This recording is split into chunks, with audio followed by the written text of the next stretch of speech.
C'est à Patrick Kanner de nous rejoindre maintenant. Bonjour.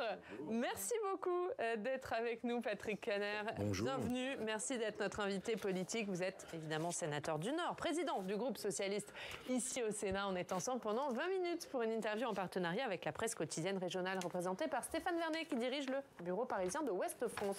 Bonjour Stéphane. Bonjour. Bonjour.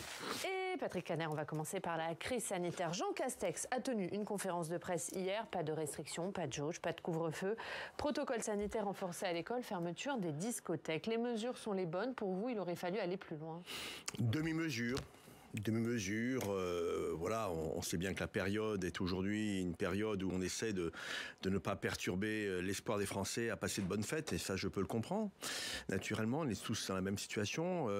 Par contre, moi j'ai toujours ma déception. Qu'est-ce que vous voulez? C'est quasiment obsessionnel chez moi. C'est que il a évoqué ces Français, ces 6 millions de Français qui ne sont toujours pas vaccinés, en leur disant il faut y aller, il faut y aller, il faut y aller. 20 000 par jour. En disant même que le pass sanitaire est une incitation à la vaccination. Oui, mais ça on le savait depuis longtemps. De passe vaccinal peu qui ne dit pas son nom. Presque de passe vaccinal. Moi, je regrette cette procrastination parce qu'on va y venir. On va y venir parce que les Français qui aujourd'hui se voient imposer la 3e dose pour obtenir leur passe sanitaire se disent mais pourquoi moi qui a été aussi j'ai envie de dire légitime avec le besoin de la France de sécurité sanitaire, et je me retrouve à devoir me justifier de plus en plus pour pouvoir obtenir une vie sociale normale. Et le fait qu'il y ait ce débat en Allemagne, Ursula von der Leyen se dise favorable à ce débat, vous vous dites que forcément vous allez avoir raison trop tôt. Vous avez eu raison trop tôt?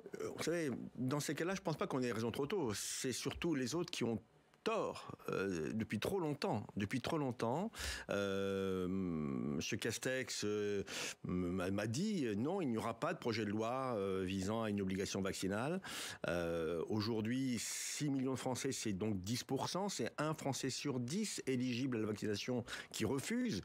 Volontairement, involontairement, enfin, on peut débattre sur le sujet, mais en tout cas, c'est une bombe à retardement sanitaire. C'est une expression que j'ai déjà utilisée régulièrement, et je crois qu'elle est juste. On ne pourra pas continuer à demander plus d'efforts à une partie des Français en mettant de côté une autre partie des Français. Donc oui, je suis pour, avec mon groupe, l'obligation universelle. Il attend la présidentielle parce que c'est pas populaire d'imposer la vaccination. Je pense que le temps le rattrapera.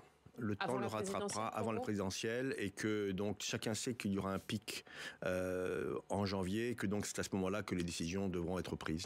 Donc vous êtes toujours pour la vaccination obligatoire pour tous, y compris pour les 5-11 ans, si la Haute Autorité de Santé valide le principe? Notre proposition de loi notamment était pour les plus de 12 ans.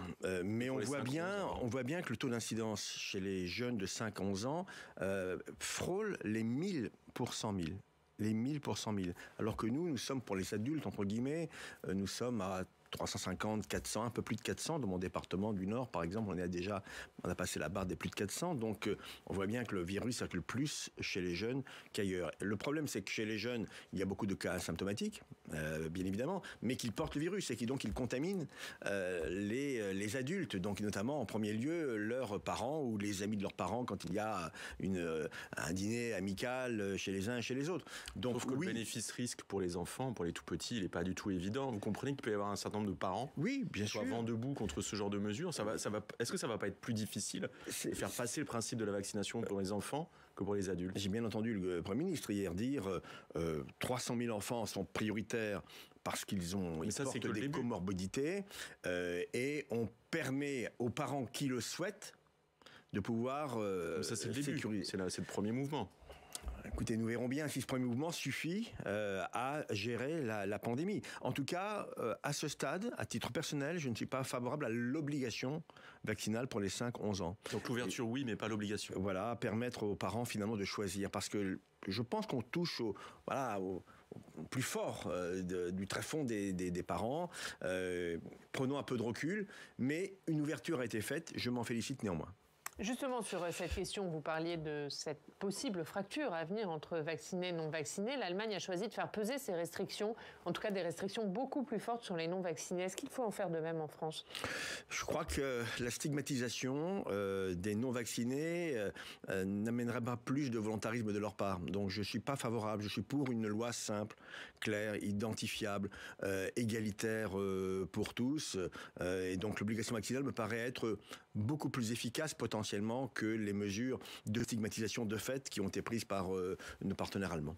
Il y a une vague de rappels massifs qui est en cours, troisième dose. Est-ce que on voit que les gens mettent du temps à trouver des créneaux pour faire ces troisièmes doses?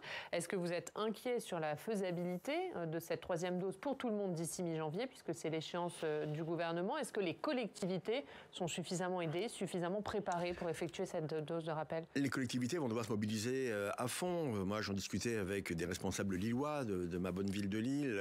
Voilà, ils vont réouvrir des vaccinodromes. Donc, je ne suis pas inquiet. Les doses sont là, potentiellement. Les doses sont là. Ce n'est pas le cas du mois de janvier dernier. Et donc, ce qu'il faut, c'est des bras pour vacciner. La médecine de ville a été mobilisée depuis, ainsi que les pharmaciens.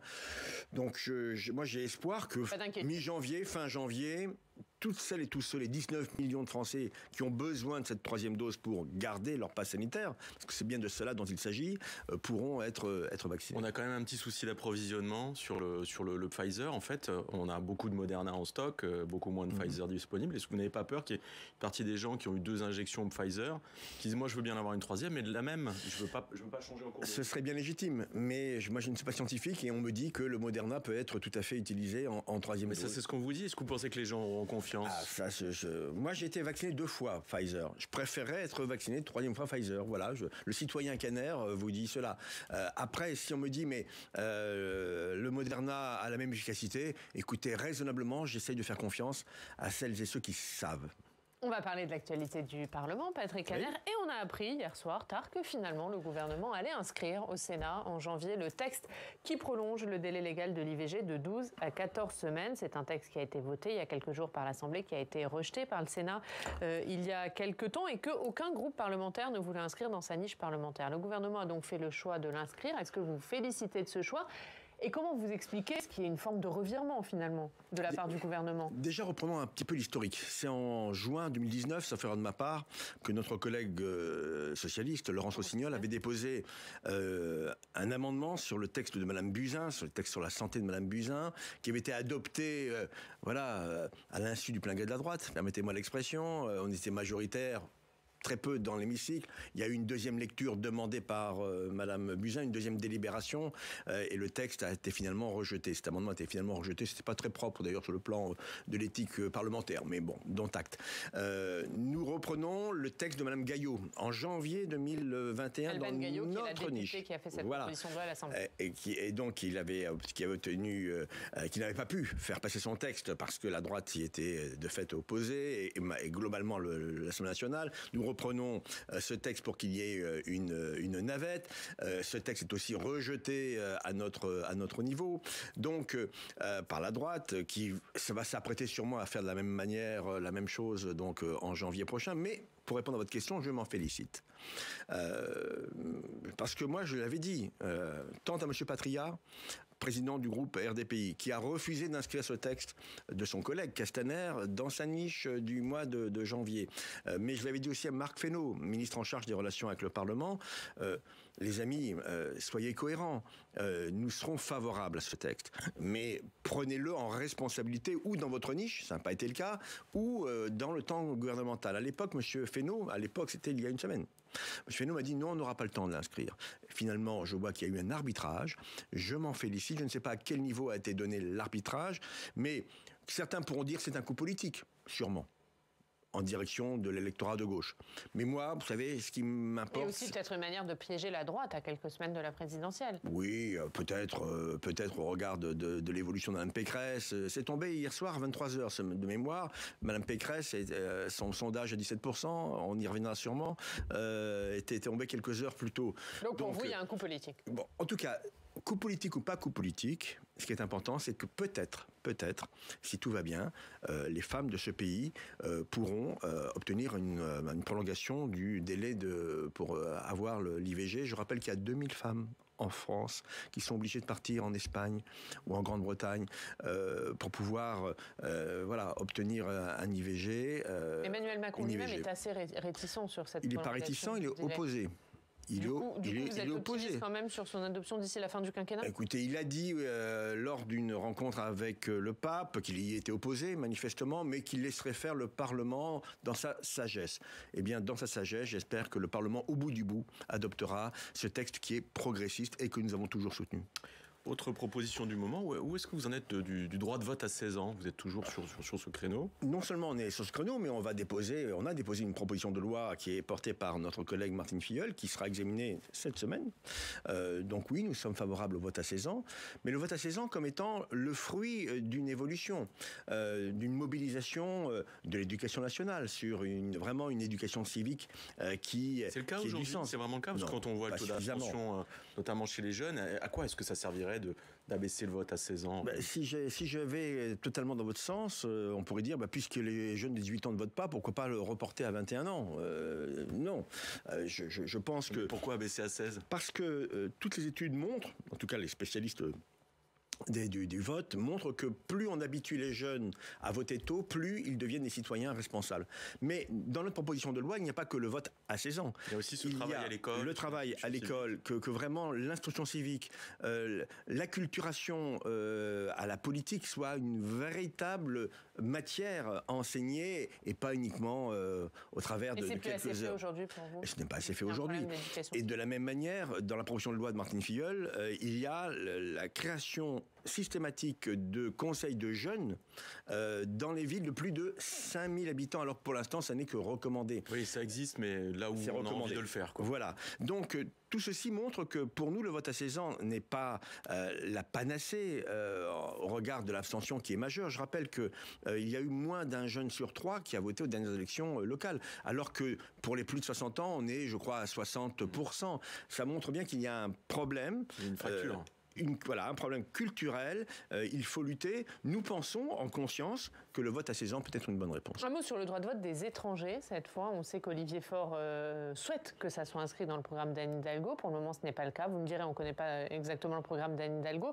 Est-ce que vous aussi, vous dites qu'il faut absolument que ça figure dans ce programme? Alors, il y a un débat au sein de l'équipe d'Anne Hidalgo pour savoir si nous le remettons. Je vous rappelle que les socialistes ont porté cette proposition 2 fois. Une fois en 81 avec François Mitterrand, pas en 88, et une fois en 2012 avec François Hollande. Pour moi, c'est une disposition très importante. Je regrette, mais François Hollande d'ailleurs l'a écrit aussi, je regrette que nous ne soyons pas allés jusqu'au bout. Le jusqu'au bout aurait été sûrement négatif, puisque la droite s'y serait opposée au Sénat au travers d'une réforme constitutionnelle qui n'aurait pas été possible. Mais au moins on aurait donné un signe en direction de ces populations qui sont là depuis 10 ans, 20 ans, 30 ans, 40 ans, 50 ans parfois, et qui n'ont toujours pas le droit de vote aux élections locales. Mais alors pourquoi ça fait encore débat au sein de votre parti? Pourquoi Hidalgo ne dit pas clairement, oui, ça sera dans mon programme? Écoutez, la candidate décidera ce qu'elle portera devant les Français. Le citoyen Patrick Kanner, socialiste, estime que nous aurions dû le faire depuis bien longtemps. Est-ce que nous pourrons le faire si Anne Hidalgo devenait présidente de la République? Nous le verrons. En tout cas, ce débat, aujourd'hui, est porté en notre sein. Il sera tranché dans les prochaines semaines. Anne Hidalgo, justement, qui tiendra un meeting ce week-end? Ce sera du côté de Perpignan. On va revenir sur le choix de Perpignan. À Perpignan. On va revenir sur ce choix, mais d'abord, le fait qu'elle tienne un meeting. Valérie Pécresse, on le sait, a annulé le sien pour des raisons sanitaires. Elle a annulé son meeting de lancement de campagne. Est-ce que c'est responsable, en pleine crise sanitaire, de tenir un meeting pour vous? Écoutez, tout d'abord, c'est une grande réunion publique. Ce n'est pas sur les meetings modèles extrême droite qu'on a vu ce week-end. C'est une grande réunion publique. On devrait être à autour de 1000, 1200, 1300 personnes dans une salle donc qui est limitée parce que Perpignan n'est pas non plus une grande ville et il n'y a pas de très grande salle. Nous le faisons d'abord à Perpignan, au cœur d'une des villes gagnées par l'extrême droite dans ce pays en 2020. 2020. Et c'est la plus grande ville actuellement dirigée par le Rassemblement national. Par M. Alliot. On comprend le message. Le message politique. C'est s'attaquer au Rassemblement national, mais est-ce qu'à l'heure actuelle, dans la campagne, ce ne sont pas les thèmes portés par l'extrême droite qui sont entendus, qui sont audibles, et pas les thèmes que vous portez? Je réponds d'abord à votre question. Est-il responsable de tenir le meeting? La réponse est oui. Nous demanderons le pass sanitaire. Nous prendrons le pass sanitaire, nous aurons du gel alcoolique, il y aura des masques.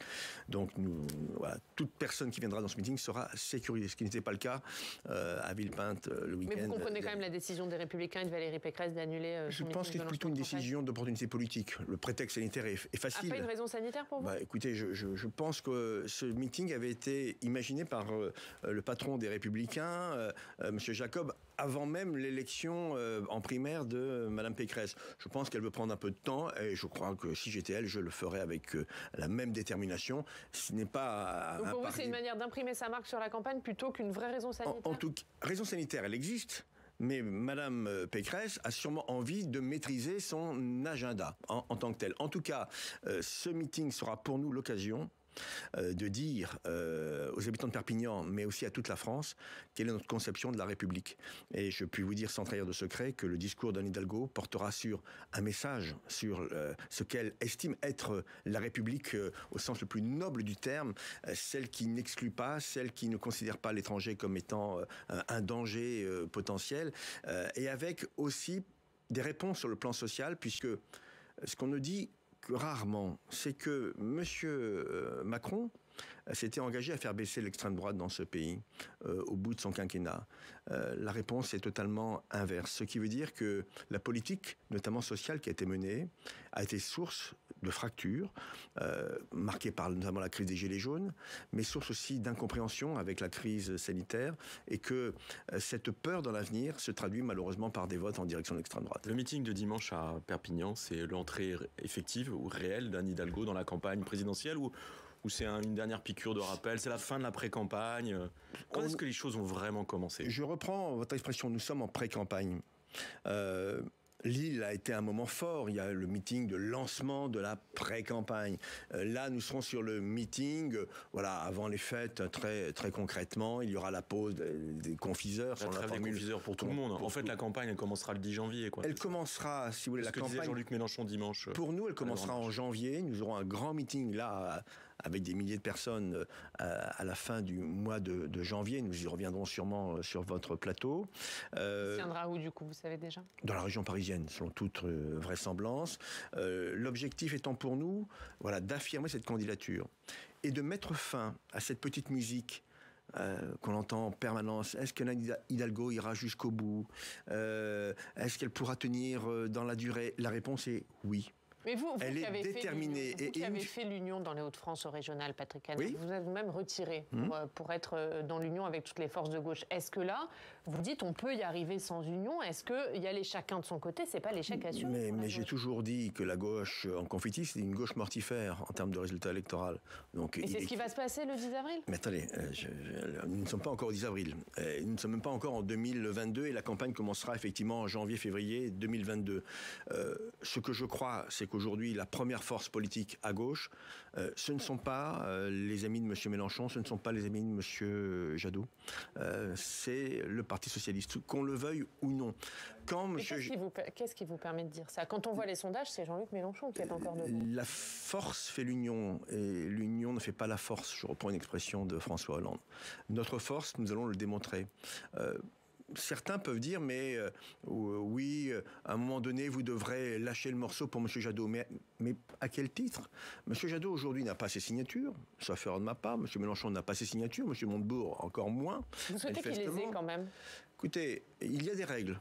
Il y a des règles, et pour ce qui nous concerne, nous avons dépassé, vous le savez, je ne peux pas vous donner le chiffre exact, mais il augmente tous les jours. Il augmente tous les jours. J'ai encore reçu 2 messages ce matin avant de venir à votre émission d'amis du Nord qui m'ont dit mais on a oublié d'envoyer notre promesse, on le fait tout de suite. Et ça continue en permanence. Ce qui veut dire que cette force politique que représente le PS... Vous souhaitez qu'ils les aient, Yannick Jadot et Jean-Luc Mélenchon? Vous misez sur le fait qu'ils ne les aient pas? Mais j'espère pour eux qu'ils les auront. J'espère pour eux qu'ils les auront. Vous les aiderez à les avoir ou pas? Non. Non, clairement non. Qu'est-ce que vous voulez que je vous dise? Nous sommes en concurrence. Et je ne peux pas, moi, prôner l'idée d'un débat où nous serons puissants et les seuls à pouvoir porter une parole de gauche social-démocrate, que chacun... Je serais très content pour eux s'ils les avaient, mais simplement ce que je sais, c'est qu'à un moment donné, il faudra se retrouver autour d'une table pour dire comment on peut challenger M. Macron, Mme Le Pen, M. Zemmour et manifestement Mme Pécresse. Vous êtes quand même d'accord pour dire que ce serait très curieux d'arriver à une candidature unique à gauche faute de combattants, simplement parce que les autres n'arrivent pas à passer la barre. Simplement, ce que je vous dis, c'est que, je vous l'ai dit, je souhaite qu'ils puissent avoir leur signature, mais nous, nous allons d'abord servir notre candidate. Nous avons une candidate qui est souvent critiquée par M. Mélenchon, par M. Jadot. Et candidate qui n'a pas été désignée au terme de débat, au terme d'un processus similaire à ceux des Républicains, par exemple. Quand vous voyez ce qui s'est passé chez les Républicains avec des débats où il n'y a pas eu d'accrochage, où il y a eu plutôt du respect entre les candidats, où du coup on a une candidate, Valérie Pécresse, qui est élue par des militants, qui est soutenue par les autres candidats et qui fait un bond dans les sondages à peine élue. Est-ce que vous regrettez de ne pas avoir fait de même au Parti socialiste? Est-ce que ça aurait donné de l'élan à Anne Hidalgo? Vous savez, on a connu cette période. Monsieur Hamon a été à 18%, sorti de la primaire socialiste. Il a fini à 6%. Je ne dis pas que Mme Pécresse finira à 6%. Commencer à 6. Écoutez, nous commençons à 6, effectivement, chacun l'a bien compris. À nous de progresser. Mme Hidalgo a été à des sondages à 8-9, il y a encore quelques mois. À 5 dans les sondages. Bien sûr, parce que je l'explique parce que cette petite musique disant qu'elle n'ira pas jusqu'au bout n'est pas un encouragement pour certains à donner dans les sondages un avis favorable à sa candidature. Donc quand tout le monde aura compris qu'elle ira jusqu'au bout, je pense que les choses vont bouger. Mais c'est quoi? À quel moment vous arrivez à mettre dans la tête en fait des Français et des Françaises qu'elle ira au bout, qu'elle est potentiellement présidentielle? Quand les courbes dans les sondages se croiseront. Mais comment vous les faites se croiser? C'est les grands meetings, c'est quoi? C'est les meetings, c'est la clarté du discours sur les thématiques qui sont les nôtres. République, justice sociale, écologie. Il est clair, il est sur la table? Le programme est en train d'être élaboré. Les 10 premières propositions de Mme Hidalgo sont déjà sous forme d'un tract qui est ici. Mais l'ensemble du corpus sera prêt à quel moment? Au meeting de fin janvier. Fin janvier. Voilà. Donc là, on connaîtra le programme. Bien sûr, mais chaque chose en son temps. C'est pas un peu tard? Non, pas du tout. Vous savez, fin janvier, je pense que M. Macron ne sera pas encore candidat officiellement. Il va continuer à faire sa campagne sans le dire. Donc, dans le programme de Mme Hidalgo, quand elle parle de l'égalité salariale femmes-hommes, de la revalorisation salariale, d'un ISF climatique, du droit à mourir dans la dignité, du vote à 16 ans, déjà, il y a des pièces du programme. Mais la cohérence globale, soyez patients, viendra en janvier. Un dernier mot sur ce qui s'est passé dimanche à Villepinte au meeting d'Éric Zemmour. On a vu beaucoup de violence. On a vu des militants d'SOS Racisme attaqués par les partisans d'Éric Zemmour. Scandaleux, le Parti socialiste a condamné. On a vu aussi un candidat, Éric Zemmour, se rendant sur scène et se faisant agripper. Est-ce que ça aussi vous condamnez? Oui, bien sûr. Vous savez, je condamne toute forme de violence. Et M. Zemmour a été attaqué. C'est son service d'ordre qui devrait s'interroger en la matière. Mais ce qui s'est passé avec SOS Racisme, ces militants d'SOS Racisme qui ont voulu témoigner dans un meeting qui est ouvert au public. Ce n'était pas une réunion privée, c'est un meeting ouvert au public. Je vous invite à lire l'excellent billet de notre constitutionnaliste Jean-Philippe de Rosier, qui vient souvent sur votre plateau pour dire un meeting est ouvert à tout le monde, même à des opposants. Ils manifestent leur opposition à Zemmour de manière vraiment pacifique, sans hurler, avec des t-shirts non au racisme. Ils auraient pu être éconduits par le service d'ordre. J'ai envie de dire, voilà, vous n'avez rien à faire ici, nous vous sortons. Ça arrive dans tous les meetings. Et moi, j'en ai vu dans les meetings du Parti socialiste. Ce qui s'est passé est totalement scandaleux. Les nervis de l'extrême droite ont montré, malheureusement, le pire des visages. Et je condamne fortement cette agression qui est vraiment indigne pour une démocratie. Merci beaucoup. Merci Patrick Caner d'avoir été notre invité.